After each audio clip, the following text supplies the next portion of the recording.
Well, this morning it's a little bit cooler and somewhat cloudy.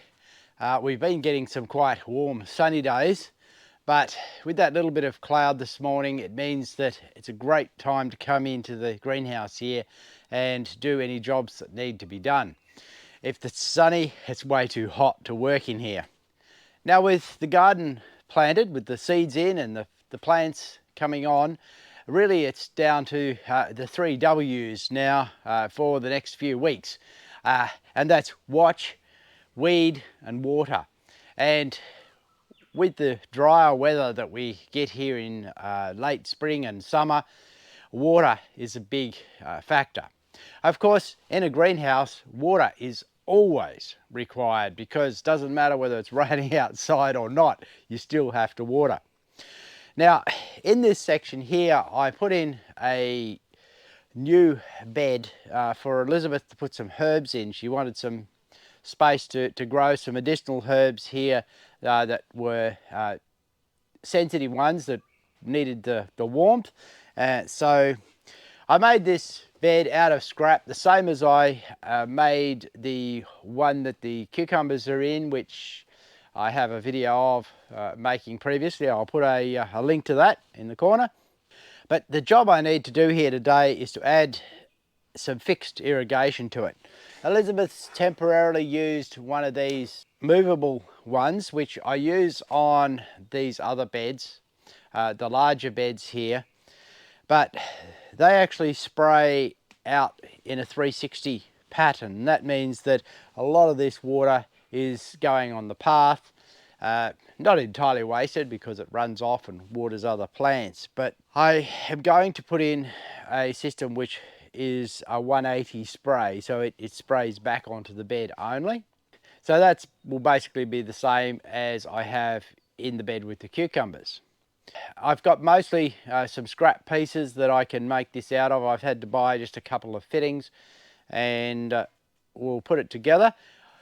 And while I'm getting those pieces together, we'll have a little bit of a chat about watering outside of the greenhouse, the systems that we use and what we've found to work. Before looking at the hardware we use for watering, I'd like to talk a little bit about my general philosophy in terms of watering. Now, my preference in watering, wherever possible, is to emulate nature, and that's to emulate rainfall.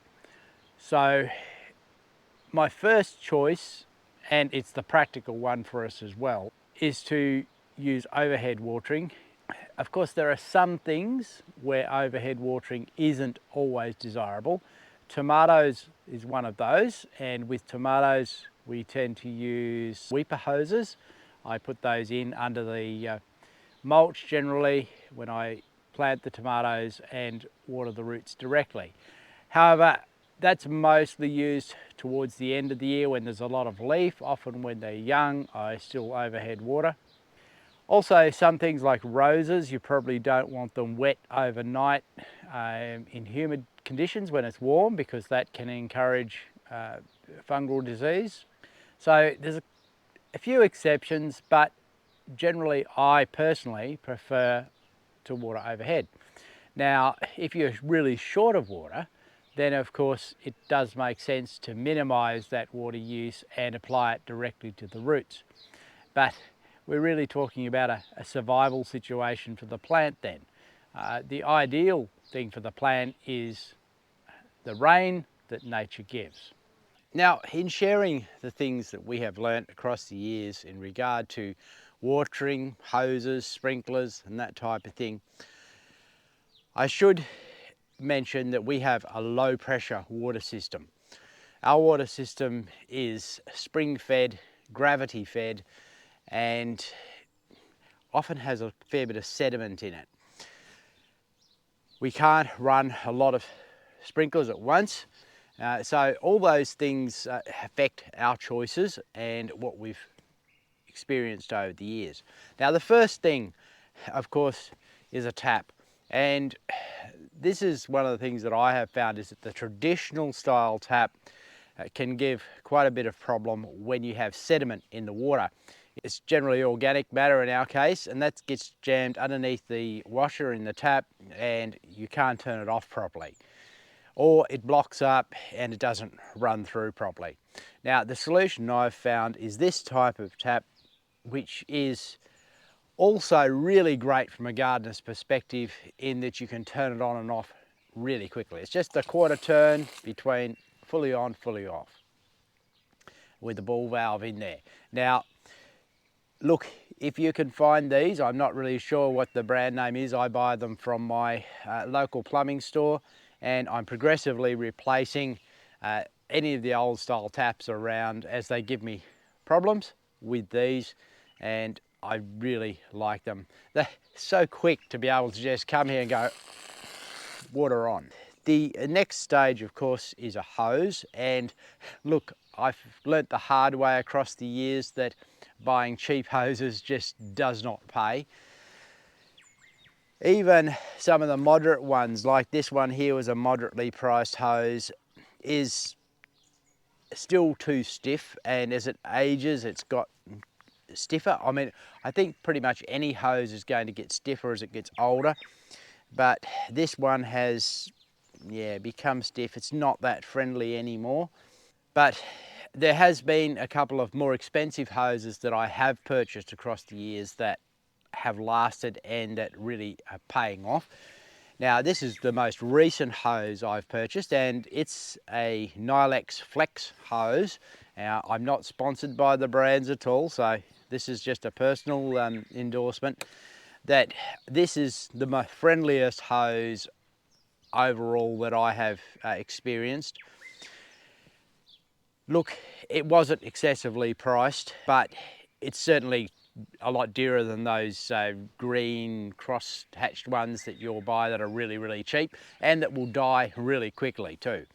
This should last quite well, and I also like the Nylex end fittings. I have basically replaced all my end fittings on my hoses, even the ones that weren't Nylex hoses, with the Nylex ends. I find that they really grip tight and they don't leak.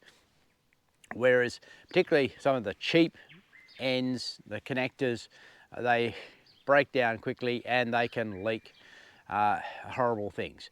Now, in terms of the connector on the tap, I haven't got entirely Nylex. When it is Nylex to Nylex, which is like this fitting here, then you're going to get the best fitting and the least likelihood of leaking.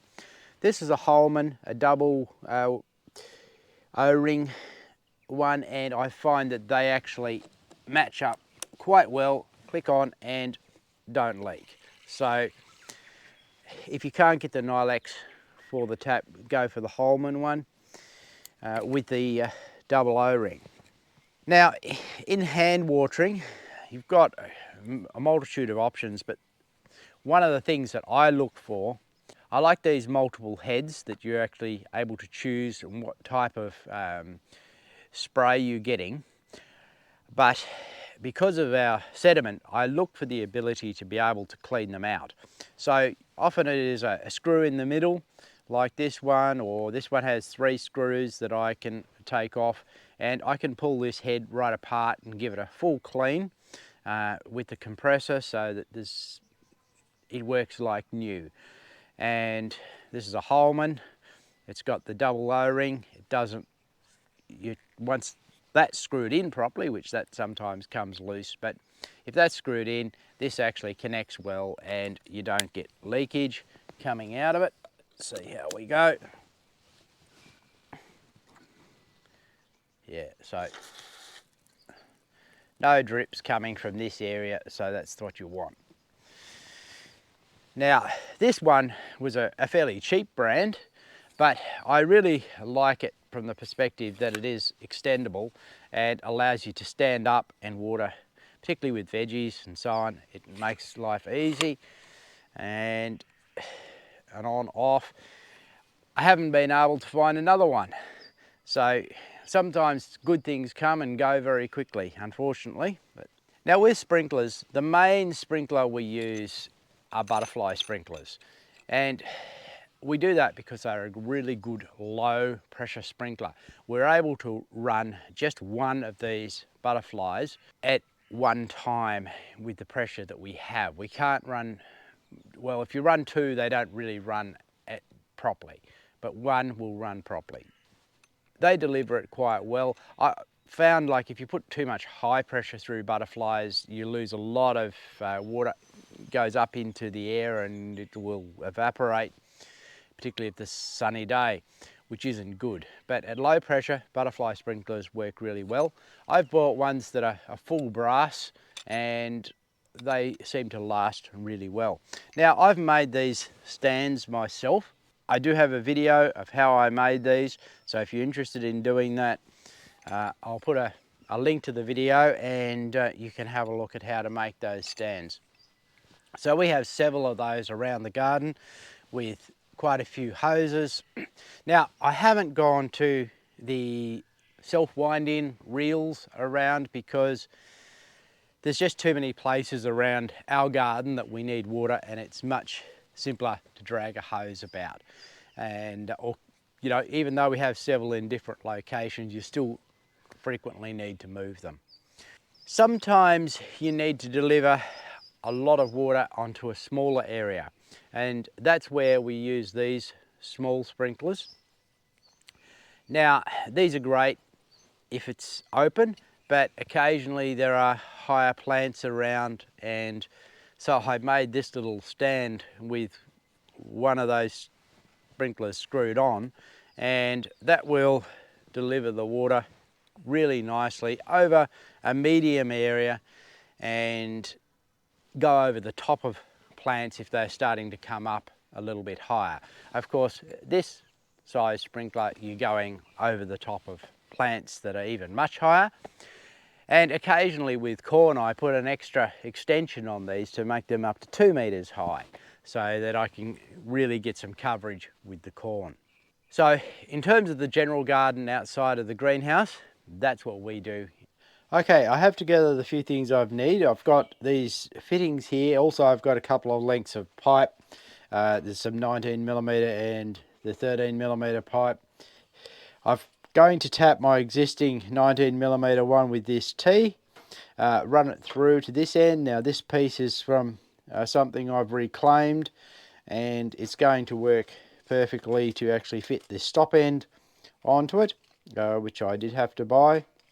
And then there's the other end. I'll take that out of its packet. So this is the other end out of the packet, and it has the cover, so that will plug into there when the sprinkler is in use. So this actually, by being able to plug in and switch on at the same time and switch off when it's unplugged, it's basically what you might call a plug and spray system. Now, I've got the two sprinkler heads. Now these are reclaimed from some previous use. So these are a 180 sprinkler, and I found these really good, deliver quite good volume. In terms of tools, there's pliers which always come in handy, and for cutting the pipe, I like these PVC pipe cutters. These are only a cheap pair, and they're really good for cutting anything from shark bite to this low pressure irrigation system. I've also got some cable ties, and you'll see what I'm using those for in a little bit. Up here in the corner of the greenhouse, I'm going to tap my existing system. Now, if you want any details of how that's constructed, I do have a video where I put it in, and so it should come in around there. So I can just come in and go snip. Now, I don't have the locking rings for this. Generally, I find with my low pressure, they're not necessary, so I haven't really worried.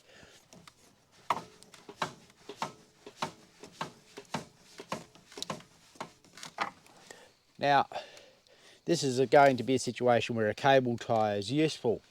I'll go and grab one. Now actually, you could use a small cable tie to to replace those rings if you don't have them. It's probably cheaper to use a cable tie for that matter. You can use a piece of wire too. We'll do this so that if you have any concerns about it popping, that just will hold it on. And remember, with cable ties, twisting them off generally has the least trouble. It's not as sharp, but sometimes it can be just a little bit of sharpness there.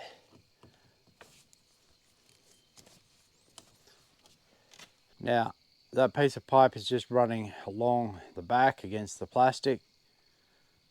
So in this corner, I'm going to basically locate it into the corner there with the stop end. So I'll put the stop end on this one. It's easy. Ooh, that wasn't a good start. This is a little bit tougher than I expected. Aha, there we go.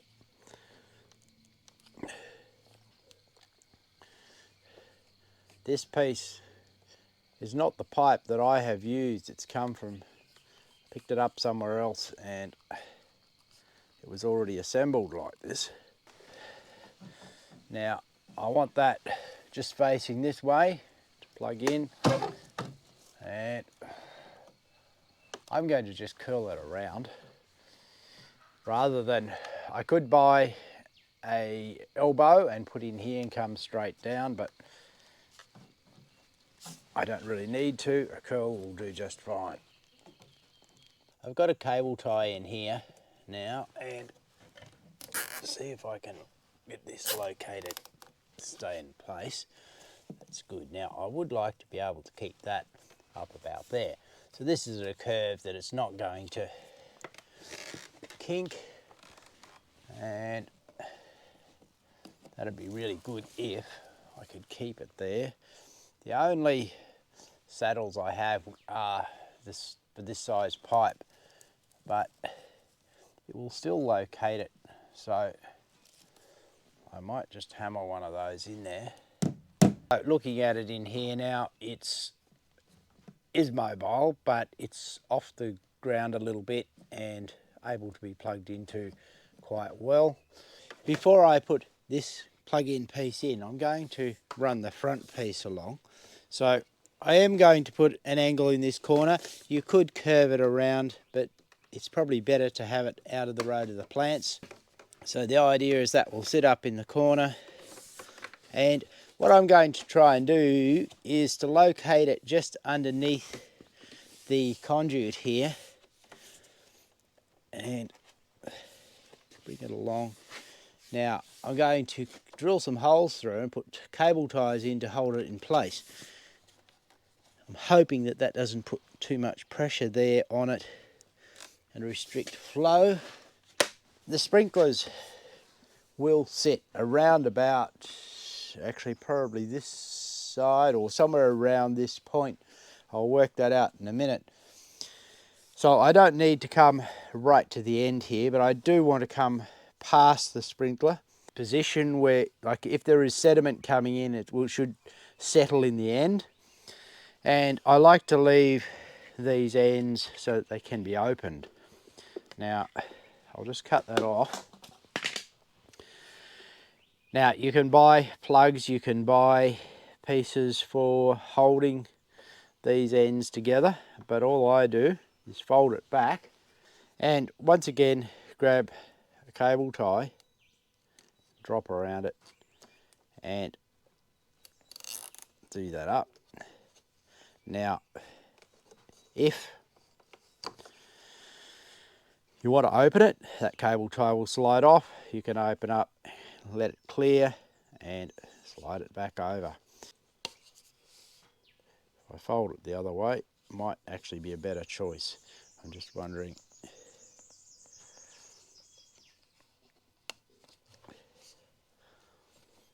Yeah, folding him down, that gets it out of the road better. So this last end, I'm going to have to break that bit of parsley off to get it out of the road. We need the end piece on, and because I actually have one of these, I will pop it over. And it also helps to keep this piece in place. It's useful to have these. If you keep these over, the end's not in use, it stops insects and lizards or whatever else might climb up the pipe. So I can plug that in now and check the measurement.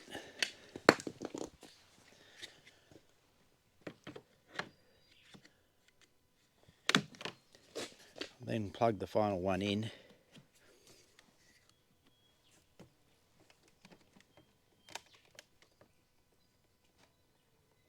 Now it's all in place. I haven't fitted the sprinklers yet. Haven't fastened this in place, but before I do, I'm going to try and flush the pipe since it's all connected. So I'll turn it on. It's useful to do this just in case there's pieces of dirt or cut off pipe or anything that's lodged in there.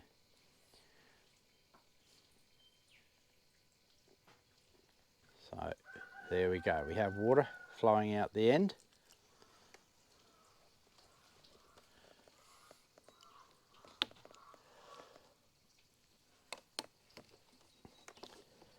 Okay, so I'll now fasten this in place.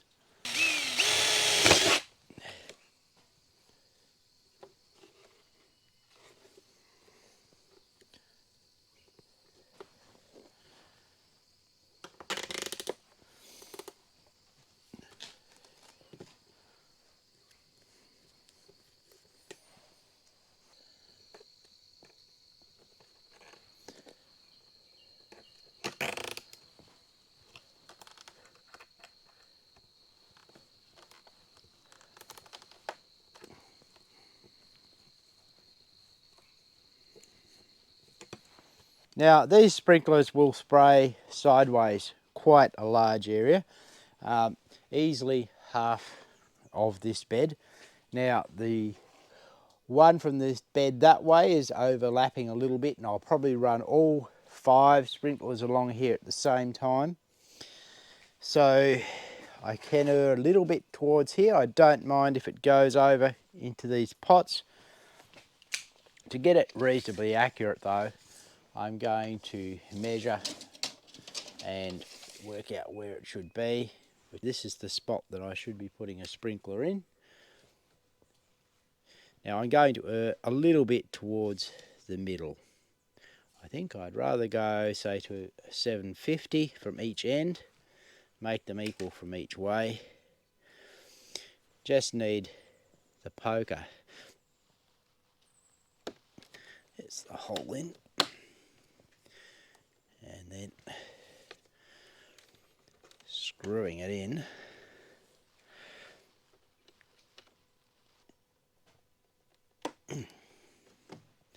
Tough one.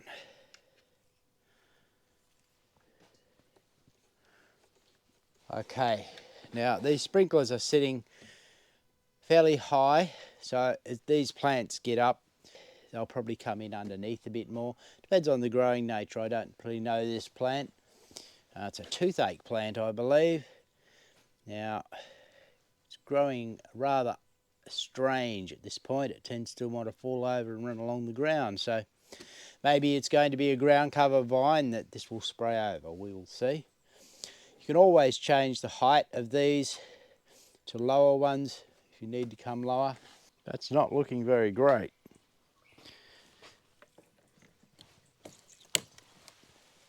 Oh, that's much better.